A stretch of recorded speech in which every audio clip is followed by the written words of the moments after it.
Hello dear students, तो आज के वीडियो में मैं आप लोगों के लिए लेकर आया हूं इनऑर्गेनिक केमिस्ट्री का एक यूनिट और इस यूनिट का नाम है D and F block elements. Generally ये माना जाता है कि D and F block elements एक सिंपल यूनिट है, लेकिन कई बच्चों को इस यूनिट में प्रॉब्लम आती है। तो मैं आपको एक बात सजेस्ट करना चाहता हूं, जो यूनिट सिंपल होते हैं उनमें हमारा टारगेट होना चाहिए कि फुल मार्क्स हम लेकर आए। तो इस यूनिट में अगर आप फुल मार्क्स लाना चाहते हो तो ये वीडियो आप लोगों के लिए बहुत बेनिफिशियल रहेगा, क्योंकि इस वीडियो में डी एंड एफ ब्लॉक के कोर कॉन्सेप्ट्स के एक एक क्वेश्चन, एक एक इंपॉर्टेंट क्वेश्चन को हम लोग कवर करने वाले हैं। तो बच्चों, आप लोग हमारे इस वीडियो के साथ जुड़े रहो और आज के वीडियो में एक एक क्वेश्चन जो बताया जाएगा वो आपके एग्जाम्स के लिए बहुत हेल्पफुल रहेगा। So let's begin.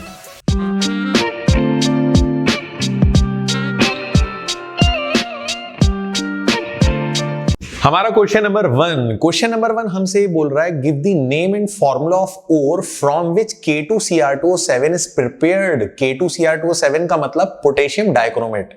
बच्चों, इस यूनिट में दो ऑक्सोमेटेलिक सॉल्ट्स हैं, टू ऑक्सोमेटेलिक कंपाउंड हैं, K2Cr2O7 एंड KMnO4, और ये दोनों ही बड़े इंपॉर्टेंट हैं। तो चलिए K2Cr2O7 के क्वेश्चन का हम आंसर देते हैं।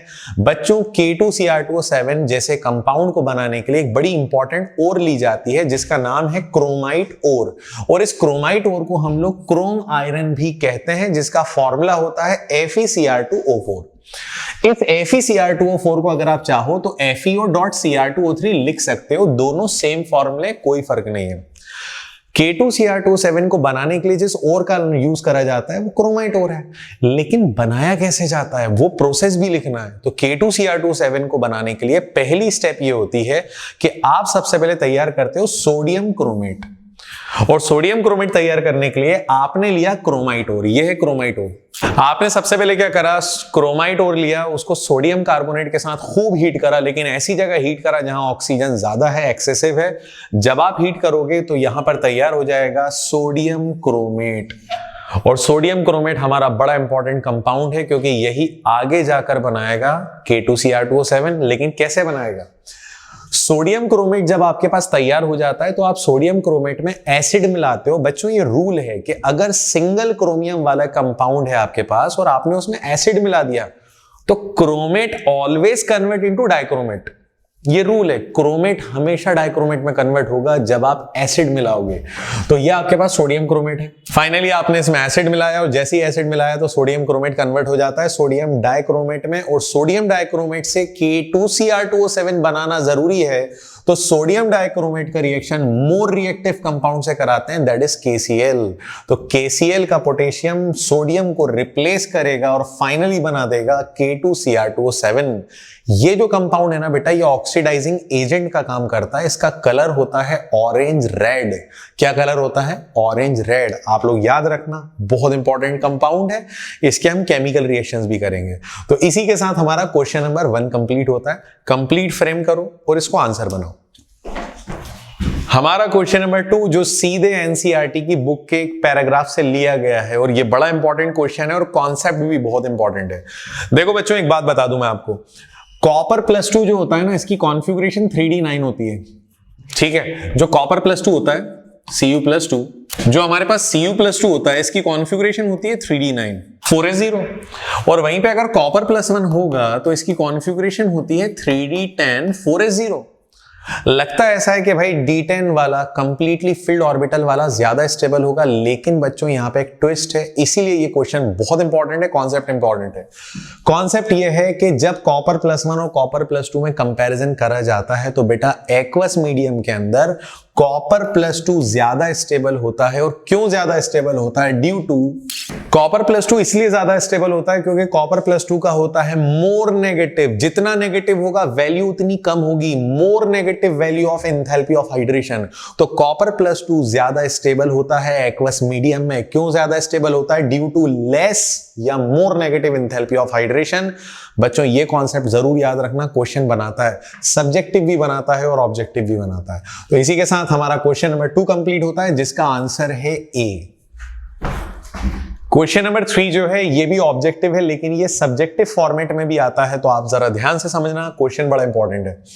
Generally transition element form coloured salt. ठीक है भाई, कलर्ड सॉल्ट बनाता है due to the presence of unpaired electrons. साफ लिखा हुआ है, अनपेड इलेक्ट्रॉन की वजह से कलर्ड सॉल्ट बनाता है। Which of the following compound will be coloured in solid state, कौन सा कंपाउंड है जो सॉलिड स्टेट में कलर्ड होगा? तो बच्चों इसका बड़ा सीधा सीधा रूल है, आप याद रखना वही आयंस वही सॉल्ट या कंपाउंड्स कलर्ड होते हैं बच्चों जिनकी कॉन्फ़िगरेशन आती है, इलेक्ट्रॉनिक कॉन्फ़िगरेशन आती है D1 से D9, क्योंकि D1 से D9 के अंदर 100% प्रेजेंट होता है अनपेयर्ड इलेक्ट्रॉन। D1 से D9 की कॉन्फ़िगरेशन में 100% प्रेजेंट होता है अनपेयर्ड इलेक्ट्रॉन इन n-1d सब शेल, और वो अनपेयर्ड इलेक्ट्रॉन करता है dd ट्रांजिशन। और याद रखना अगर किसी की कॉन्फ़िगरेशन D1 से D9 आ रही है तो 100% वो कलर्ड है। और मैं आपको बता दूं यहाँ पे D1 से D9 क्या आएगा, Ag2SO4 में सिल्वर पे चार्ज आएगा +1 और कॉन्फ़िगरेशन आ जाएगी 4d10, it means colourless. ZnF2 में जिंक पे चार्ज आएगा +2 और कॉन्फ़िगरेशन आएगी 3d10, it means colourless. Cu2Cl2 में कॉपर पे चार्ज है +1 और कॉन्फ़िगरेशन इसकी भी है 3d10, मतलब ये भी कलरलेस, सबके सब कलरलेस। तो बचा क्या, CuF2 में कॉपर पे +2 है और जब कॉपर पे +2 है तो उसकी कॉन्फ़िगरेशन आती है 3d9 4s0, इट मींस एक लौता कंपाउंड जो कलर्ड है और वो है CuF2।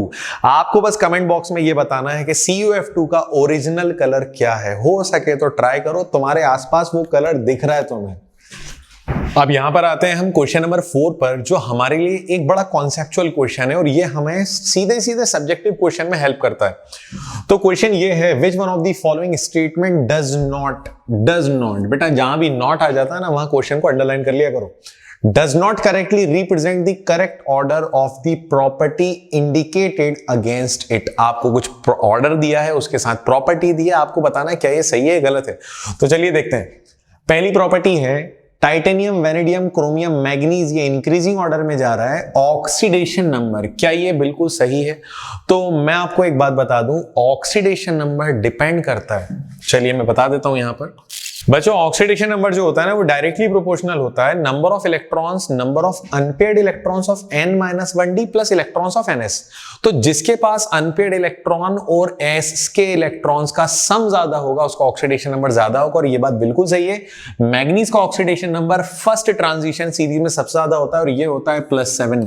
मैग्नीज के बाद दूसरे नंबर पे आता है क्रोमियम, क्रोमियम के बाद वेनेडियम और टाइटेनियम। ये बिल्कुल सही बात है, इसमें कोई भी डाउट नहीं है। तो पहला पॉइंट बिल्कुल सही है, हमें सही नहीं गलत ढूंढना है। सेकंड पॉइंट, टाइटेनियम से ज्यादा वेनेडियम, वेनेडियम से ज्यादा मैग्नीज, मैग्नीज से ज्यादा क्रोमियम। सेकंड आयनाइजेशन एंथैल्पी, बिल्कुल सही बात है। सेकंड आयनाइजेशन एंथैल्पी निकालने के लिए आपको मैं एक बात बता दूं, सेकंड इलेक्ट्रॉन देखना, सेकंड लास्ट इलेक्ट्रॉन देखना। देखो फर्स्ट आयनाइजेशन एंथैल्पी के लिए लास्ट इलेक्ट्रॉन देखते हैं, सेकंड आयनाइजेशन एंथैल्पी के लिए सेकंड लास्ट इलेक्ट्रॉन देखते हैं। अब अगर हम क्रोमियम की बात करें तो क्रोमियम का इलेक्ट्रॉन निकाला जाएगा, क्रोमियम का फर्स्ट इलेक्ट्रॉन निकाला जाएगा 4s से, ठीक है निकल गया, लेकिन सेकंड निकाला जाएगा एक्स्ट्रा स्टेबल 3d5 से, और बेटा 3d5 में इलेक्ट्रॉन निकालना बहुत टफ काम है, ज्यादा एनर्जी देना पड़ेगी। वहीं पे मैग्नीज की अगर हम बात करें तो मैग्नीज की कॉन्फ़िगरेशन 3d5 4s2 होती है। पहला इलेक्ट्रॉन भी 4s से निकलेगा, सेकंड इलेक्ट्रॉन भी 4s से निकलेगा, मतलब मैग्नीज का इलेक्ट्रॉन निकालना कंपैरेटिवली इजी है एज कंपेयर टू क्रोमियम। बाकी उसके पीछे वेनेडियम और टाइटेनियम। बिल्कुल सीधी सीधी बात है, और हमें यह पता है कि ionisation enthalpy left to right increase होती है। हमें पता है कि आयनाइजेशन एंथैल्पी जो है वो लेफ्ट टू राइट जाने पे इंक्रीज होती है। तो भाई ये वाला ऑर्डर भी सही है, लेकिन थर्ड पॉइंट यहां पर अगर हम पॉइंट सी को देखें तो पॉइंट सी में टाइटेनियम से ज्यादा वेनेडियम, वेनेडियम से ज्यादा क्रोमियम, क्रोमियम से ज्यादा मैग्नीज का मेल्टिंग पॉइंट दिया है, ये गलत है। मैग्नीज का एक्सेप्शनली मेल्टिंग पॉइंट कम होता है एज कंपेयर टू क्रोमियम। तो बच्चों ये याद रखना, ये वाला पॉइंट गलत है और यही हमारा करेक्ट आंसर है, क्योंकि हमसे पूछा है रॉन्ग स्टेटमेंट। तो रॉन्ग स्टेटमेंट ये है। चलिए फोर्थ स्टेटमेंट भी देख लेते हैं, क्योंकि एक एक स्टेटमेंट सिंगल सिंगल क्वेश्चन बनाता है। फोर्थ स्टेटमेंट है कि टाइटेनियम +3 से ज्यादा वेनेडियम +3, वेनेडियम से ज्यादा Cr+3, Cr+3 से ज्यादा Mn+3, इंक्रीजिंग मैग्नेटिक मोमेंट। बिल्कुल सही है। मैग्नेटिक मोमेंट अनपेयर्ड इलेक्ट्रॉन पे डिपेंड करता है, और बेटा अनपेयर्ड इलेक्ट्रॉन वेनेडियम से ज्यादा क्रोमियम के, क्रोमियम से ज्यादा मैग्नीज के होते हैं। ये वाला भी सही है। जो रॉन्ग स्टेटमेंट था वो था ऑप्शन सी। तो आप इसे जरूर नोट करना, क्योंकि यहां एक एक ऑप्शन आपका एक एक question. Now question number 5। Question number 5 ये बोलता है कि most of the transition metal ions and their compounds are coloured. क्या क्वेश्चन है? Explain the following statement, most of the transition metal ions exhibit characteristic colour in aqueous solution. तो आखिर इनका colour क्यों होता है? तो हम इस पे बिल्कुल बेसिक सी बात करते हैं। कलर को लेके कोई कॉन्सेप्ट आपका यहां पर कम नहीं पड़ेगा, बहुत सिंपल कॉन्सेप्ट से मैं आपको एक्सप्लेन कर रहा हूं। देखो, कलर की कहानी यह है कि ट्रांजिशन मेटल के पास होता है अनपेयर्ड इलेक्ट्रॉन। वो अनपेयर्ड इलेक्ट्रॉन को जब एनर्जी मिलती है ना, तो अनपेयर्ड इलेक्ट्रॉन जंप करता है और जंप करके वापस आता है, अपने अंदर से रेडिएशन निकालता है। जब अनपेयर्ड इलेक्ट्रॉन जंप करेगा और जंप करके वापस आएगा, this is known as d d transition. इसे डीडी ट्रांजिशन कहते हैं। और डीडी ट्रांजिशन की वजह से ट्रांजिशन मेटल के सॉल्ट या आयन होते हैं कलर्ड। तो कलर होने के पीछे सबसे बड़ा रीजन, पहला point unpaired electron, second point DD transition. चलिए देखते हैं। तो मैंने आप लोगों के सामने एक पूरा का पूरा आंसर लिख दिया है कि most of the transition metal ions and their compounds are coloured due to the presence of one or more unpaired electron. तो कहानी पूरी अनपेयर्ड इलेक्ट्रॉन पर है, विच पार्टिसिपेट इन डीडी ट्रांजिशन, जो डीडी ट्रांजिशन में पार्टिसिपेट करता है। और बच्चों एक बात का हमेशा ख्याल रखना, जब कलर की अगर हम बात करते हैं ना, तो ये मेटल जो कलर की रेडिएशन एब्जॉर्ब करते हैं उसका कॉम्प्लीमेंट्री कलर दिखाते हैं। तो ये भी मैं आपको बता दूं। तो बच्चों कहानी ये है कि जो पर्टिकुलर कलर की रेडिएशन ये एब्जॉर्ब करते हैं, ये उसका एग्जैक्ट अपोजिट कलर या उसका कॉम्प्लीमेंट्री कलर दिखाते हैं। अब बच्चों के दिमाग में क्वेश्चन ये आता है कि सर हमें पता कैसे चलेगा कि कौन सी रेडिएशन से कौन सा कलर दिखाया जाता है? तो इसको एक टेंटेटिवली बताने के लिए एक पर्सन थे जिनका नाम था मंशेल कलर व्हील। तो चलिए मैं आपको बताता हूं। बच्चों मंशेल कलर व्हील में आपको ध्यान रखना है, मंशेल कलर व्हील हमारे बहुत काम आता है, हमारे बोर्ड्स में भी और कंपटीशन में भी। तो मंशेल कलर व्हील में हमें बताया गया है कि VROBGY, आपको पहले VRO लिखना है वन लाइन में, फिर अदर लाइन में लिखना है BGY। वॉयलेट कलर अगर कोई एब्जॉर्ब करता है तो उसका कॉम्प्लीमेंट्री येलो कलर शो करेगा, येलो एब्जॉर्ब करता है तो वॉयलेट शो करेगा। Similarly blue orange, orange blue. अगर रेड एब्जॉर्ब करता है तो ग्रीन शो करेगा, ग्रीन एब्जॉर्ब करता है तो रेड शो करेगा। यही कॉन्सेप्ट है मंशेल कलर व्हील का, और ये सबसे ऑथेंटिक कलर व्हील है जो हमें कलर से रिलेटेड कॉन्सेप्ट क्लियर करता है।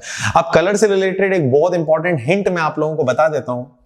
तो बच्चों कलर से रिलेटेड एक बड़ा इंपॉर्टेंट हिंट है, और वो हिंट ये है कि आपको जब मेटल आयन दिए जाएं तो आपको पता कैसे चलेगा कि ये मेटल आयन कलर्ड है या कलरलेस? क्योंकि उस वक्त तो आप देख नहीं रहे हो ना कि वो कौन सी रेडिएशन एब्जॉर्ब कर रहा है, उसका कौन सा कलर, कौन सा कॉम्प्लीमेंट्री कलर निकाल रहा है।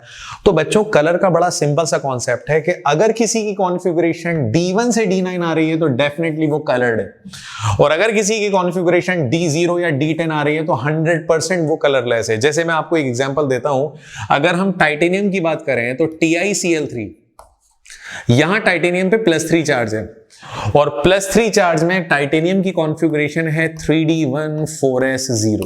वहीं पे अगर हम TiO2 की बात करें तो TiO2 में टाइटेनियम पे चार्ज है +4, और यहां इसकी कॉन्फ़िगरेशन है 3D04S0। मैं आप लोगों से पूछ रहा हूं कि TiCl3 और TiO2 में कौन सा कंपाउंड कलर्ड है? तो आपका डेफिनेटली आंसर होगा TiCl3, और ये बिल्कुल सही आंसर है। TiCl3 पर्पल या वॉयलेट शेड का कंपाउंड होता है। वहीं पर TiO2 की अगर हम बात करें तो ये कलरलेस है या वाइट है। और एक बात का ध्यान रखना, वाइट और ब्लैक कलर नहीं होते, कलर एक्चुअल में होता है विबग्योर। वाइट का क्या है, अगर किसी ऑब्जेक्ट ने सारी रेडिएशन को रिफ्लेक्ट कर दिया तो भाई वाइट हो जाएगा। अगर किसी ऑब्जेक्ट ने सारी की सारी रेडिएशन जो आ रही है उनको एब्जॉर्ब कर लिया तो ब्लैक हो जाएगा। लेकिन एक्चुअल कलर वाले ऑब्जेक्ट वो होते हैं जो एक पर्टिकुलर रेडिएशन को एब्जॉर्ब करें और बाकी को रिफ्लेक्ट कर दें, और जो कलर की रेडिएशन उन्होंने एब्जॉर्ब करी है ये उसका एग्जैक्ट अपोजिट कलर दिखाते हैं, कॉम्प्लीमेंट्री कलर दिखाते हैं। और यही कॉन्सेप्ट है ट्रांजिशन मेटल के कलर का। तो बच्चों ये जरूर नोट करना आप लोग।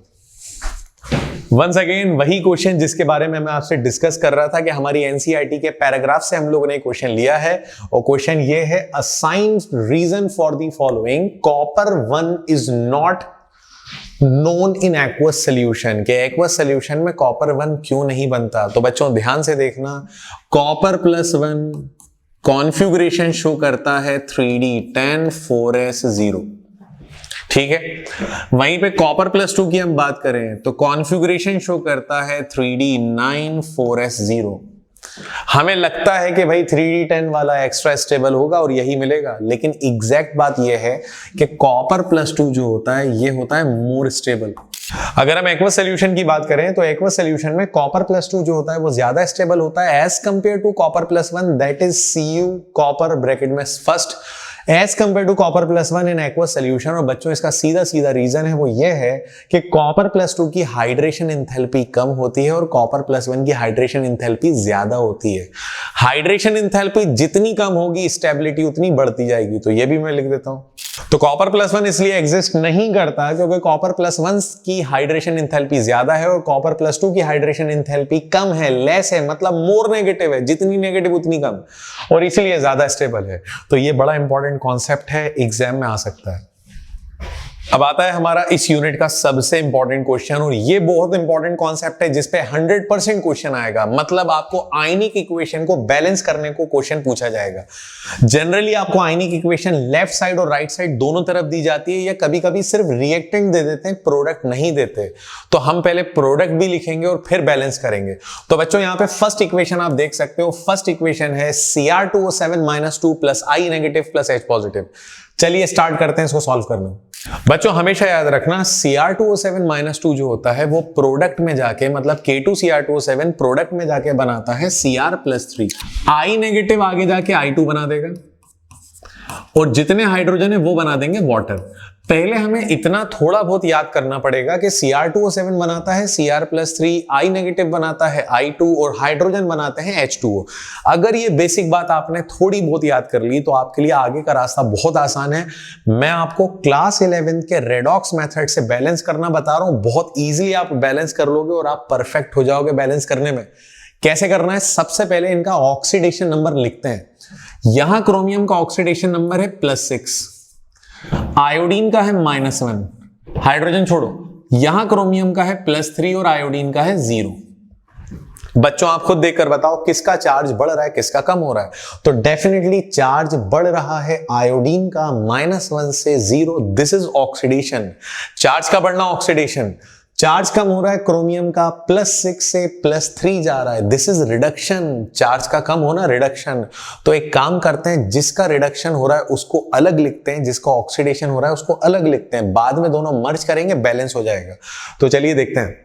जैसा कि आप लोग देख सकते हैं कि यहाँ पे रिडक्शन हो रहा है Cr2O7 का, तो मैं लिख देता हूं Cr2O7 - 2, जो आगे जाकर दे रहा है Cr+3। पहला रूल यह है कि लेफ्ट साइड क्रोमियम 2 है तो राइट साइड भी 2 होना चाहिए, तो मैंने 2 लगा दिया। दूसरा रूल यह है कि जिस तरफ ऑक्सीजन कम है वहां पे उतने H2O लगा दो। तो ऑक्सीजन लेफ्ट साइड 7 है, राइट साइड तो एक भी नहीं है, तो जहां कम है उतने H2O लगा दो। 7 कम है तो इधर मैंने लगा दिया 7 H2O, क्योंकि 7 ऑक्सीजन कम थे, इधर 7 थे उधर एक भी नहीं था, तो 7 H2O। अब यहां 7 H2O लगा दिए तो इसके अपोजिट साइड H पॉजिटिव जितने हाइड्रोजन है वो हाइड्रोजन लगा दो। हाइड्रोजन टोटल है 7 2 14, तो मैंने इधर हाइड्रोजन लगा दिया 14 H पॉजिटिव। मैं फिर से रिपीट कर रहा हूं, जिस तरफ ऑक्सीजन कम हो उधर उतने H2O लगा देना। H2O लगाने के बाद अपोजिट साइड H पॉजिटिव लिखकर हाइड्रोजन को बैलेंस कर देना। हाइड्रोजन कितने हैं? 7 2 14, तो लेफ्ट साइड भी 14। फाइनली ये काम मत भूलना, क्रोमियम पे चार्ज है +6, लेकिन टोटल 2 क्रोमियम है तो टोटल चार्ज हो जाएगा +12। इधर क्रोमियम पे चार्ज है +3, टोटल 2 क्रोमियम है तो ओवरऑल चार्ज हो जाएगा +6। बेटा 2 क्रोमियम है 2। अब आप खुद बताओ, +12 को डिक्रीज करा के +6 करना है, क्या करोगे? तो 6 इलेक्ट्रॉन ऐड कर दो। जब आपको चार्ज कम करना हो तो इलेक्ट्रॉन ऐड कर दो, जब आपको चार्ज बढ़ाना हो तो इलेक्ट्रॉन को सब्सट्रैक्ट करो। मतलब जो आपको, अगर आपको चार्ज कम करना है तो इलेक्ट्रॉन को ऐड करना पड़ेगा। ये बिल्कुल सिंपल सा कॉन्सेप्ट है। तो ये हमारी ऑक्सीडेशन इक्वेशन, रिडक्शन इक्वेशन हो गई कंप्लीट। अब हम देखते हैं ऑक्सीडेशन इक्वेशन। बच्चों ये रिडक्शन इक्वेशन तो कंप्लीट हो गई, आई होप आपको समझ में आ गया। अब हम देखते हैं ऑक्सीडेशन इक्वेशन। तो भैया ऑक्सीडेशन हो रहा है I नेगेटिव का, ये I नेगेटिव आगे जाकर बना रहा है I2। पहले आप देखकर बताओ क्या दोनों तरफ आयोडीन बराबर है? नहीं है, आगे 2 है इधर 1 है, तो इधर भी 2 लगा दो। आयोडीन बराबर हो गए, ऑक्सीजन का तो कोई खेल ही नहीं है, टेंशन ही नहीं है। अब चार्ज बराबर करो, इधर आयोडीन पे -1 चार्ज है, टोटल 2 आयोडीन है तो -2 चार्ज होगा। इधर चार्ज 0 है। बच्चों चार्ज कितना यूनिट बढ़ रहा है? -2 से 0 बढ़ रहा है। जितना यूनिट बढ़ाना है उतने इलेक्ट्रॉन को माइनस कर दो। हो गई ऑक्सीडेशन इक्वेशन कंप्लीट। और फाइनली अब आप दोनों इक्वेशन को ऐड कर दोगे तो आपके पास बैलेंस्ड इक्वेशन आ जाएगी। अब आपके पास बैलेंस्ड इक्वेशन आ जाएगी, लेकिन बैलेंस्ड इक्वेशन में इलेक्ट्रॉन बराबर होना चाहिए ऊपर और नीचे वाली इक्वेशन में। ऊपर इलेक्ट्रॉन 6 है, नीचे 2 है, नीचे भी 6 करो तो नीचे कंप्लीट इक्वेशन में मल्टीप्लाई बाय 3। बैलेंस्ड इक्वेशन करने से पहले इलेक्ट्रॉन को बराबर कर देना ऊपर और नीचे, और उसके बाद ऐड करना शुरू करो, आंसर आपका परफेक्ट आ जाएगा और यही आपका फाइनल आंसर होगा। क्या आएगा देखते हैं। सबसे पहले एक ऊपर एक नीचे का लिखते हैं। ऊपर लिखा है Cr2O7-2, फिर नीचे का लिखते हैं तो नीचे 2i नेगेटिव में 3 का मल्टीप्लाई हो जाएगा 6i नेगेटिव। फिर ऊपर का लिखते हैं 14H पॉजिटिव। अब ऊपर 6 इलेक्ट्रॉन से पहले प्लस है, नीचे 6 इलेक्ट्रॉन से पहले माइनस है, कैंसिल। राइट साइड ऊपर बचा 2Cr+3, नीचे आ गया 3i2। फाइनली बच क्या रहा है, तो ऊपर बच रहा है हमारे पास 7H2। और बच्चों यही हमारा फाइनल आंसर होगा। इसे आप अपने आंसर में नोट कर लेना और यह आपका फाइनल आंसर हो गया है। तो क्या आपको ये ट्रिक समझ में आई? अगर नहीं समझ में आई तो एक और क्वेश्चन मैं आपको करवा रहा हूं, 100% ये ट्रिक समझ में आ जाएगी। चलिए देखते हैं इसका सेकंड क्वेश्चन। तो हमारा सेकंड क्वेश्चन है जहां पर MnO4 नेगेटिव NO2 नेगेटिव से रिएक्ट कर रहा है H पॉजिटिव में, मतलब एसिडिक मीडियम है। बेटा K2Cr2O7 या KMnO4 खुद का रिडक्शन करता है, पड़ोस वाले का ऑक्सीडेशन करता है। मतलब ये पक्की बात है कि NO2 का ऑक्सीडेशन होगा, जैसे ऊपर आयोडीन का ऑक्सीडेशन हुआ था। तो चलिए देखते हैं। जैसा कि हम सब जानते हैं कि KMnO4 या MnO4 नेगेटिव जब भी रिडक्शन खुद का रिडक्शन करके दूसरे का ऑक्सीडेशन कराता है तो KMnO4 या MnO4 नेगेटिव कन्वर्ट हो जाता है Mn+2 में। हर रिएक्शन में यही होता है। NO3 ऑक्सीडाइज होकर NO3, NO2 ऑक्सीडाइज होकर NO3 बना लेगा, हाइड्रोजन बना देंगे H2O। अब हमारा काम शुरू होता है बैलेंस करना। बैलेंस करने से पहले चार्ज देखना पड़ेगा। यहां मैग्नीज पे चार्ज है +7 और इधर चार्ज है +2। तो आप देख सकते हो रिडक्शन हो रहा है। यहां NO3 में नाइट्रोजन पे चार्ज है +3 और यहां NO3 में नाइट्रोजन पे चार्ज है, NO2 में नाइट्रोजन पे चार्ज है NO2 नेगेटिव में +3 और NO3 नेगेटिव में नाइट्रोजन पे चार्ज है +5। बेटा सबसे पहला काम होता है चार्ज लिखना, और अगर किसी को चार्ज लिखना नहीं आया तो मुझे कमेंट बॉक्स में जरूर कमेंट करना। अगर पॉसिबल हुआ तो एक वीडियो हम ऑक्सीडेशन नंबर पर देख लेंगे। तो फाइनली हमने MnO4 नेगेटिव को Mn+2 बना दिया, NO2 नेगेटिव को NO3 बना दिया। अब हमारा काम यहां से स्टार्ट होता है बैलेंस करना। रूल नंबर 1, रिडक्शन वालों को अलग लिखो, ऑक्सीडेशन वालों को अलग लिखो। तो देखते हैं रिडक्शन किसका हो रहा है। रिडक्शन हो रहा है MnO4 नेगेटिव का, तो MnO4 नेगेटिव जिसपे चार्ज है +7 आगे जाकर बना रहा है Mn+2, यहां पे चार्ज है +2।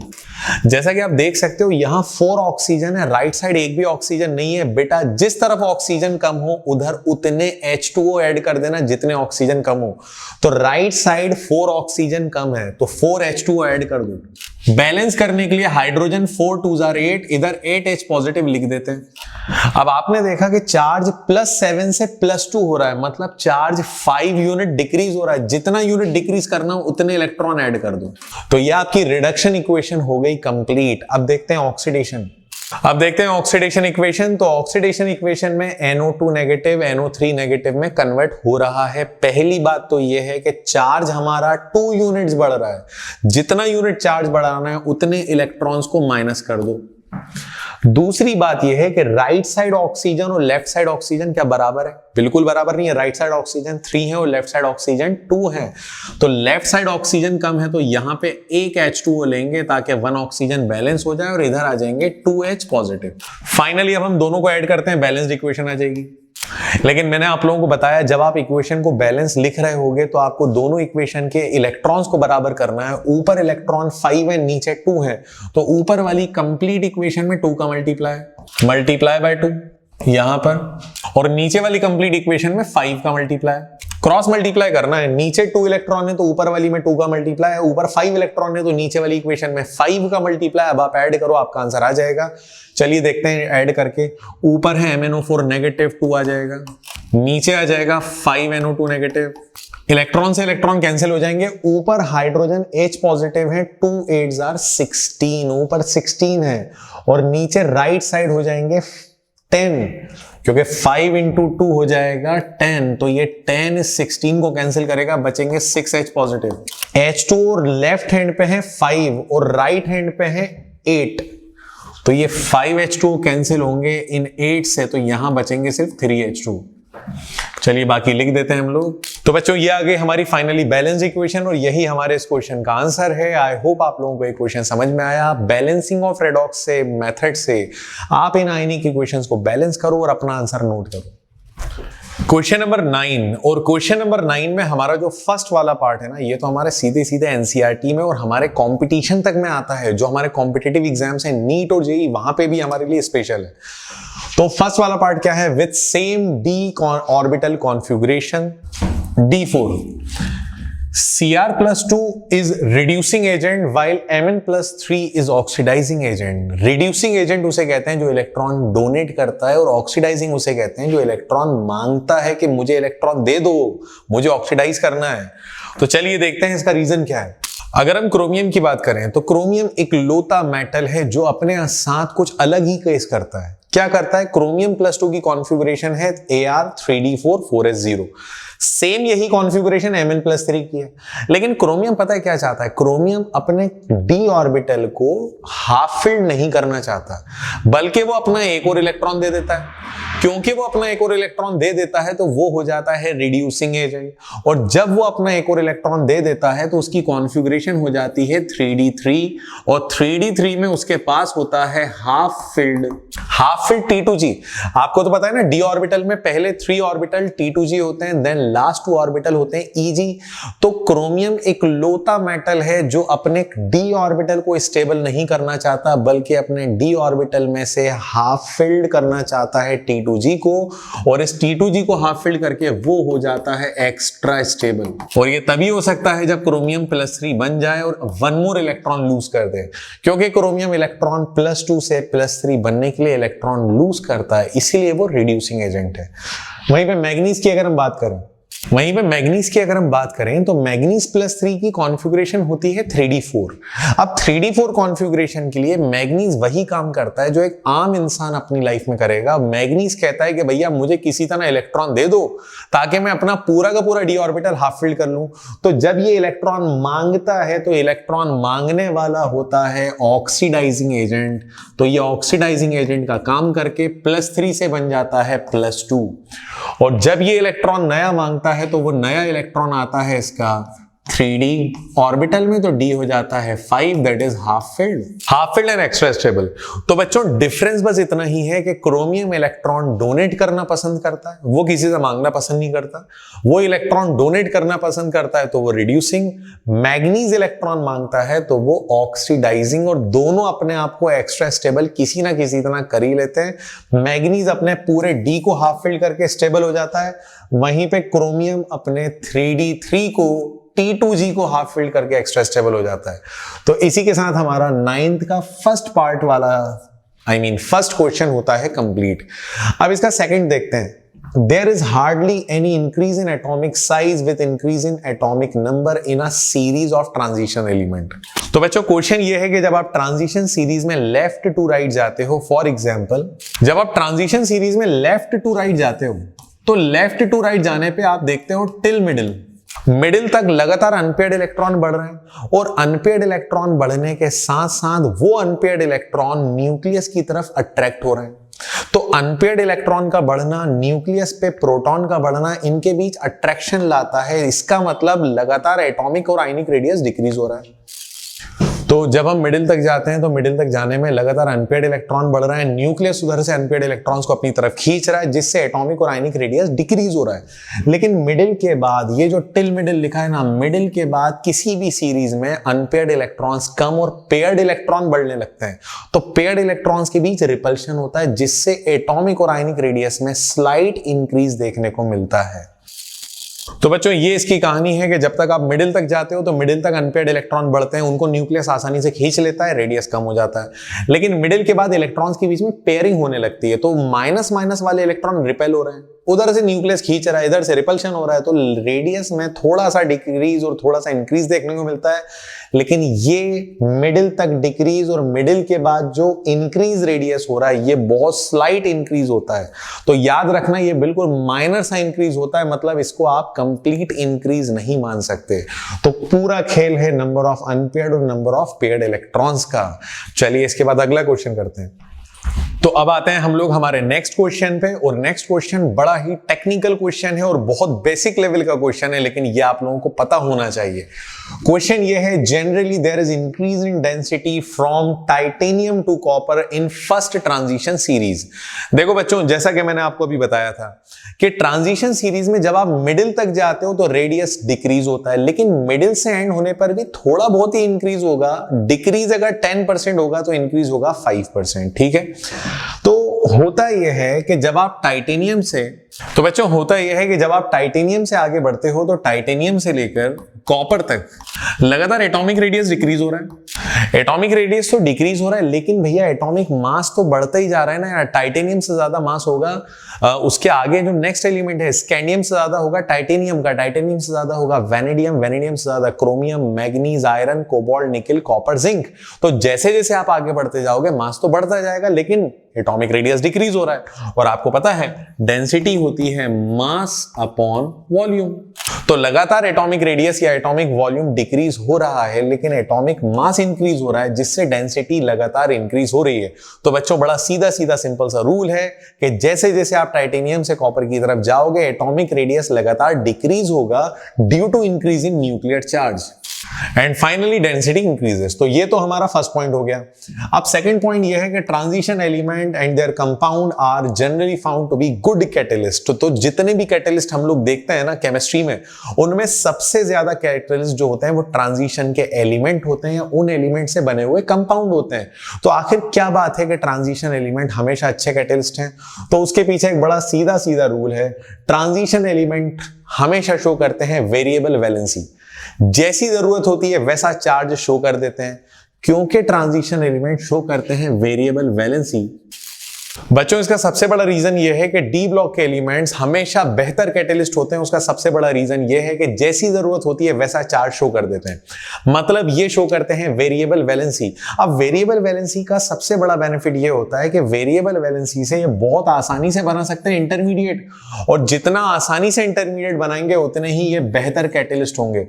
याद रखना, जितना आसानी से इंटरमीडिएट बनाएंगे उतने बेहतर कैटलिस्ट होंगे। तो इनका कैटलिस्ट होने का सबसे बड़ा रीजन यही है कि ये शो करते हैं वेरिएबल वैलेंसी। तो बच्चों इसी के साथ हमारा D and F block unit और उसके सारे इंपॉर्टेंट क्वेश्चंस होते हैं कंप्लीट। लेकिन यहां पे मैंने कुछ चीजों को होल्ड करा था, और वो है लेंथेनॉइड और एक्टेनॉइड। आप लेंथेनॉइड कॉन्ट्रैक्शन जरूर पढ़ना, उसके कॉन्सिक्वेंसेस जरूर पढ़ना, क्योंकि वो सिंपल सा एक कॉन्सेप्ट है।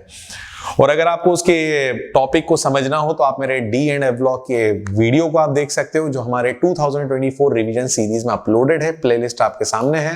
So guys that's all for today and thank you very much.